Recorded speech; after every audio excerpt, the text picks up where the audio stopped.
J'ai vécu ma vie, je n'ai rien prémédité. Ses choix ont toujours été politiques. Elle a toujours réfléchi au monde qui l'entourait sans se soucier de son image. Elle a accepté la vieillesse et les traces du temps qui passe. Son image au cinéma n'a jamais été un frein. Elle a aussi bien joué les résistantes que les pires ordures, tant qu'elle était en accord avec le message que véhiculait le film. Elle fait partie de ces actrices qui endossent un rôle en se servant de leur passé, de leur vécu. Qu'est-ce que je suis devenu moche, moi. Vous n'êtes pas moche, Madame Rosa. Au crépuscule de sa vie, elle interprète Madame Rosa dans La vie devant soi, l'adaptation du roman éponyme d'Émile Ajar, Robin Gary. Une prostituée juive qui va nouer une relation amicale avec un jeune musulman. Ce n'est pas juste une grande actrice qui joue, elle incarne sa propre vision du monde, une main tendue vers l'autre, sans se soucier du qu'en dira-t-on, des mœurs et des barrières sociales. C'est un rôle qui résume les personnages qu'elle a pu jouer, mais aussi sa persona. Elle sera récompensée par le César de la meilleure actrice. En 1977, elle ne se doutait certainement pas que le message de ce film serait encore plus d'actualité, presque 50 ans plus tard. J'ai vécu ma vie, je n'ai rien prémédité.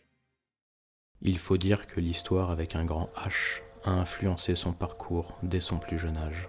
Née en 1921 en Allemagne rhénane, une région allemande alors occupée par les Français, Simone Signoret s'est d'abord appelée Simone Kaminker, du nom de son père, qui était juif. Quand la Seconde Guerre mondiale éclate, son père part à Londres, où il est speaker et traducteur de discours de guerre. Le reste de la famille part en Bretagne. Elle raconte dans son autobiographie, La nostalgie n'est plus ce qu'elle était, que les Allemands ont donné 24 heures à sa famille pour quitter le village dans lequel il s'était installé. Les villageois s'étaient renseignés et avaient découvert la judéité du père. Elle part alors à Paris au début des années 40. Elle commence à travailler pour Jean Luchaire, qui tenait à l'époque un journal collaborationniste, Les Nouveaux Temps, bien loin des opinions politiques de Simone Signoret. Elle y reste 8 mois. Son principal loisir à l'époque, c'est de traîner au Café de Flore, bastion culturel parisien qui fut le lieu de rencontre de tous les artistes et penseurs qui allaient construire le patrimoine culturel du siècle. Il fut un temps où la fréquentation se situait très à droite, avec des auteurs comme Maurras ou Bainville de l'Action française. La génération de Signoret est plus à gauche. Elle prend le café avec Yves Allégret, Serge Reggiani, Jacques Prévert ou encore Pablo Picasso.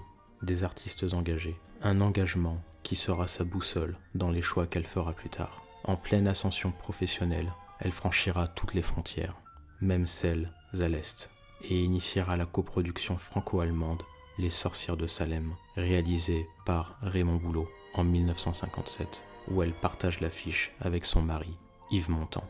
Adaptation de la pièce de Hiller par Sartre, le film n'est pas sans message. C'est une allégorie de la chasse aux communistes qui sévit aux États-Unis, menée par le sénateur McCarthy. La politique a une place très importante chez le couple Signoret-Montand, qui vont servir de véritables passerelles entre les blocs d'Ouest et d'Est.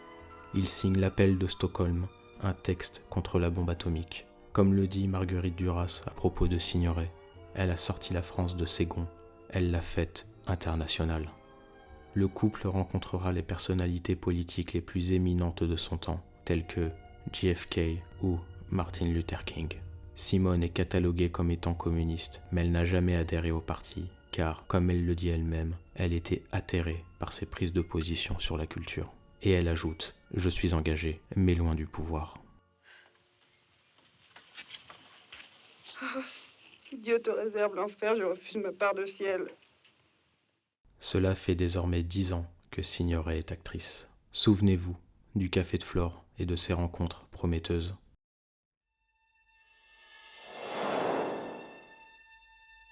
Très vite, ces liens vont être déterminants pour la suite. C'est grâce à l'une de ces relations que Signoret fera ses premiers cachets de figurante, par exemple dans Boléro ou encore dans Les Visiteurs du Soir. 2 films avec Arletty, une autre actrice qui se souciait peu du qu'en dira-t-on.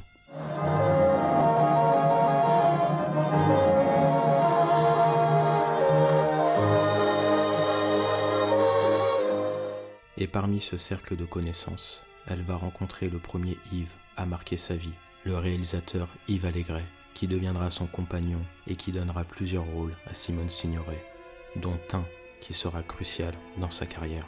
Dédé d'Anvers, elle y tient le rôle titre, celui d'une prostituée qui travaille dans un bar tenu par Bernard Blier. Son souteneur, joué par Marcel Dalio, est un véritable salaud. Dédé va tomber amoureuse d'un Italien joué par Marcello Pagliero. Les embrouilles commencent réellement. Qu'est-ce que vous faites? Quoi est-ce que je fais? Dans la journée et le soir, c'est pas un endroit pour se promener seul. Je vends des cierges à la cathédrale. Ça se voit pas? Mhm. C'est là que j'allais quand on s'est rencontrés. Service de nuit. Et vous, qu'est-ce que vous faisiez dans le coin? Oh, je visitais. Touriste, hein? C'est ça, touriste. C'est bien ce que je pense. Le film s'attarde sur les personnages et sur leur développement. Les histoires de truands ne sont pas la priorité. Allégret filme le chemin fataliste qui nous mène jusqu'à une scène finale sans compromis. Signoret brille dans le film. Plus tard, c'est grâce à ce film-là qu'elle va se faire repérer aux États-Unis par Howard Hughes. Ce premier rôle principal, où elle campait un personnage immoral en marge de la société, va lui coller à la peau, notamment dans une autre collaboration avec Allégret, Manège, sorti en 1950. Et les chevaux, les bâtiments, c'est à vous, tout. Oui, toi mon petit, tu ne disais rien. Tu souriais. Mais T'es content. ça représente de l'argent. Ah, tu dois être heureux. Je ne suis pas encore tout à fait. Tu le seras bientôt. Le titre a plusieurs lectures possibles. Nous suivons Bernard Blier, qui possède un manège équestre. Il se rend à l'hôpital où sa femme, Signoret, est dans un état critique. Dans la chambre d'hôpital, la mère de Simone déballe leur stratagème. Elle explique pourquoi sa fille a voulu épouser Bernard Blier et dévoile le petit manège qu'elles ont orchestré pour le piéger. Là aussi, c'est nihiliste. Signoret est détestable dans le film. Le public l'a haï pour ce rôle. Mais ça ne l'a pas dérangée. Elle apprécie la liberté de pouvoir jouer des rôles qui l'intéressent, comme ce personnage tiraillé entre sa mère et sa propre volonté d'indépendance. Que ces rôles soient aimables ou non. Ce qui lui a sans doute également plu dans ce film d'après-guerre, c'est qu'il raconte la condition de la femme dans une société dysfonctionnelle. Elle gagne en prestige en incarnant des rôles de femmes fortes dans un milieu hostile et masculin. En 1952, elle décroche l'un des rôles de sa vie qui vient clore un cycle dans sa carrière d'actrice. Elle incarne une femme qui a réellement existé. Elle jouera et restera pour toujours Casque d'or dans le film de Jacques Becker. Aujourd'hui, c'est peut-être le film le plus cité quand on évoque Simone Signoret. Et pourtant, à sa sortie, c'est un véritable échec.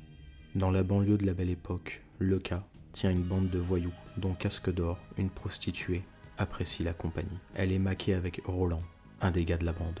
Un jour de guinguette, elle rencontre Manda, jouée par Serge Reggiani. Chez Jacques Becker, il y a beaucoup d'épure. Les gros plans sur les acteurs parlent d'eux-mêmes et permettent de se passer de dialogues superflus et envahissants.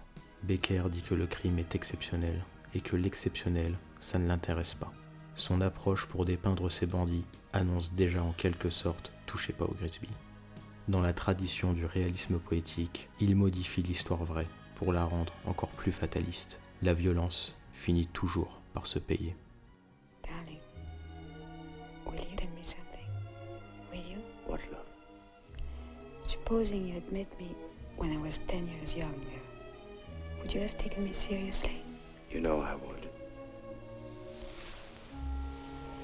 Imagine me as I was 10 years ago, and you as you are now.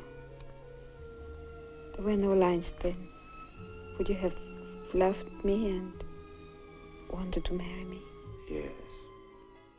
Ce parcours, façonné par ses choix et sa personnalité, l'amènera à jouer dans des films internationaux. Ainsi, elle est à l'affiche du premier film d'un réalisateur anglais, Jack Clayton, Les chemins de la haute ville, sorti en 1959. C'est une autopsie de la société anglaise et de ses mœurs dans les années 40-50. On suit Joe, qui, dans sa quête de réussite sociale, se met en couple avec la fille de son patron. Un amour faux et matérialiste.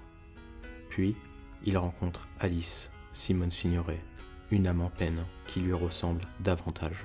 Joe est tiraillé entre sa relation officielle, purement intéressée, et son amour infidèle, une trahison aux yeux de la société. Signoret brille dans ce film. Avant, elle jouait souvent des rôles de garce, de femme impitoyable. Ici, elle est à fleur de peau, démunie, vulnérable. Elle conclut la décennie en apothéose en remportant l'Oscar de la meilleure actrice pour ce rôle. tout comme elle conclura la décennie suivante en jouant dans l'Armée des Ombres de Jean-Pierre Melville. Simone Signoret est connue pour son engagement. Au début des années 60, elle signe le Manifeste des 121, un texte en faveur de l'indépendance de l'Algérie. Le pouvoir ne l'intéresse pas, cependant, ses convictions politiques guident ses choix. Plusieurs fois, elle est présente quand la cause la touche. Elle développe un cercle d'artistes engagés, dont Chris Marker fait partie. Comme on l'a dit, jouer une ordure ne la dérange pas si elle est en accord avec le propos du film. Et une ordure, elle va en incarner une belle. Tout à l'heure, tu as abandonné, maintenant tu t'exaltes. Non, ce qu'il faut, c'est du calme. Beaucoup de calme. Beaucoup de sang-froid. J'en aurai, Eva. Je te jure que j'en aurai. En 1955, sous la direction du Hitchcock français Henri-Georges Clouzot, dans Les Diaboliques, chef-d'œuvre du cinéma d'horreur. Clouzot est un proche du couple Signoret-Montand. Il avait fait jouer Montand dans Le Salaire de la peur, dont Friedkin a fait un remake, un grand film aussi. Les Diaboliques aura également son remake américain, mais le film est insipide. Clouzot a amené un esthétisme et une ambition inédite dans le cinéma français, que ça soit dans la forme ou dans les thématiques progressistes et féministes, comme dans le film de procès La Vérité avec Brigitte Bardot. Les Diaboliques racontent l'histoire de deux femmes qui partagent le même homme, joué par Paul Meurice. Il y a l'officiel, joué par Signoret, et l'officieuse, jouée par Vera Clouzot. Les deux femmes décident de se débarrasser de l'homme grâce à un plan diabolique. Mais comme tu voudras, seulement réfléchis bien. Parce que nous ne trouverons jamais une meilleure occasion. Nous avons exactement nos 3 jours devant nous. Il est de notoriété publique que Clouzot est un véritable tyran sur ses tournages, notamment envers les femmes. Bardot en a fait les frais, et Romy Schneider également sur le film inachevé L'Enfer. Vera aussi, pourtant elle est mariée au réalisateur. Mais Simone le rembarre, elle ne se laisse pas faire et défend même Vera. Le film est magnifique, un chef-d'œuvre d'immoralité. La précision des plans, la montée crescendo et le jeu de dupe avec le spectateur en font un film à part dans le cinéma français. Yves Montand, Simone Signoret, Catherine Allégret, Pierre Mondy, Jacques Perrin sont au nombre des comédiens qui interprètent ce film. Compartimentueur retrace l'histoire d'un crime commis dans un train et de l'enquête effectuée par la police. Simone Signoret et Yves Montand, c'est la 2e fois que vous tournez ensemble, je crois. Au début des années 60, Signoret rencontre un assistant réalisateur qui deviendra par la suite un réalisateur majeur, un proche du cercle Signoret-Montand, Costa Gavras. Signoret accepte de jouer dans son premier film afin de l'aider à le monter financièrement. Compartimentueur, un polar plus qu'efficace, réunissant un casting de rêve. Elle jouera dans un de ses films suivants qui va susciter de vives réactions. L'Aveu, sorti en 1970, adapté de la biographie d'Arthur Landon, où Yves Montand incarne l'homme politique communiste tchécoslovaque faussement accusé d'espionnage pour les États-Unis. Le film retrace le calvaire qu'il a subi, forcé d'avouer des crimes qu'il n'a pas commis. Il s'agit d'une machination politique dont il est la victime, et le film raconte ainsi l'histoire du procès de Prague. L'Aveu vient compléter le film précédent de Costa Gavras, Z, où le réalisateur s'attaquait à l'extrême droite. Dans L'Aveu, il s'attaque à l'autre extrême du spectre politique, dénonçant ainsi les abus du totalitarisme, tous bords confondus. Le parti a toujours raison. Il y a sûrement un malentendu quelque part et la vérité éclatera. Mais pour ça, il faut se soumettre aux règles, même si elles sont dures, ne serait-ce que pour prouver sa bonne foi. Le film provoque une rupture entre le couple Signoret-Montand et leurs proches appartenant au Parti communiste. Longtemps associés au mouvement sans en être officiellement membres, après ce film, ils deviennent des parias pour leurs anciens amis. Le mythe Signoret repose sur son authenticité et son refus de faire semblant. Et ça commence par l'acceptation des cicatrices de la vie. Contrairement à beaucoup d'actrices qui cherchent à conserver une certaine image, Signoret accepte le passage du temps et les rôles qui correspondent à son âge. Durant cette période, au crépuscule de sa carrière, elle interprétera 3 personnages issus de l'œuvre de Simenon. Je suis revenu, Clémence, mais je te parlerai plus jamais. Jamais, t'entends.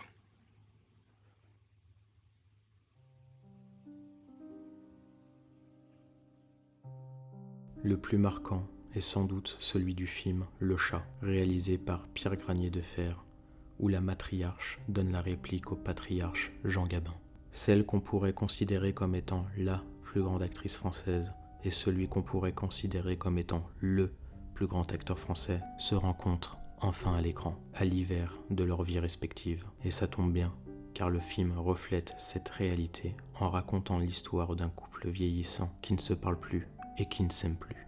Ils n'arrivent pas à se quitter, mais ils se déchirent. Jean, le mari, va recueillir un chat, et cela va provoquer une jalousie maladive chez Simone.